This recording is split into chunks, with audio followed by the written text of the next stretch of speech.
ساکن دهه به نام حسن قربانوف جماعت دهات توگرک ناحیه واسه رحیم حلیموف زمین را عاقلانه استفاده نموده از حاصل محصولات کشت نموده‌اش امسال درآمد خوب به دست آورد.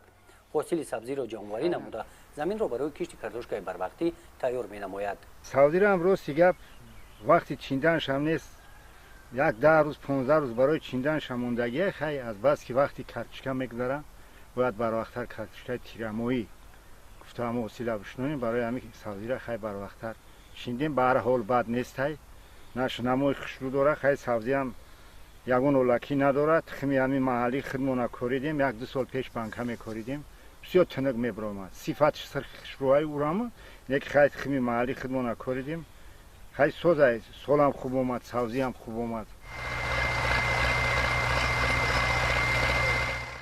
ماه نوامبر به مانند رحیم دیگر خواجگی‌های دهقانی ناحیه واسه با کشت کارتوشکای بروقتی شروع کردند.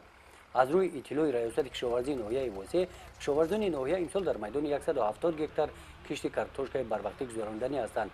با مقصد پورا اجرا نمودن کارهای آگروتکنیکای پرورش کشت کارتوشکای بروقتی در جماعت دهات گلستان و جماعت دهات توگرک ماه نوامبر سمینار مشورتی منطقوی دایر گردید. در سمینار مشورت متخصصان از ریاست کشاورزی منطقه کلوب اوید قاعده‌های درست کشت کارتوشکای بروقتی و دیگر پهلوهای به اشتراکچیان معلومات دادند. در مساحت 2 هکتار زمین که برای کشت کارتوشکای بروقتی جلو شده بود در این روز سری وقت و با صفت کشت کارتوشکا گذراندند. رحیم حلیموف باشد در زمین‌هایی که استفاده می‌نماید ماه نوامبر هم حاصل آن را جمع می‌آورد. بعد جمع‌آوری حاصل پامیدور این زمین را هم برای کشت کارتوشکای بروقتی آماده می‌سازد.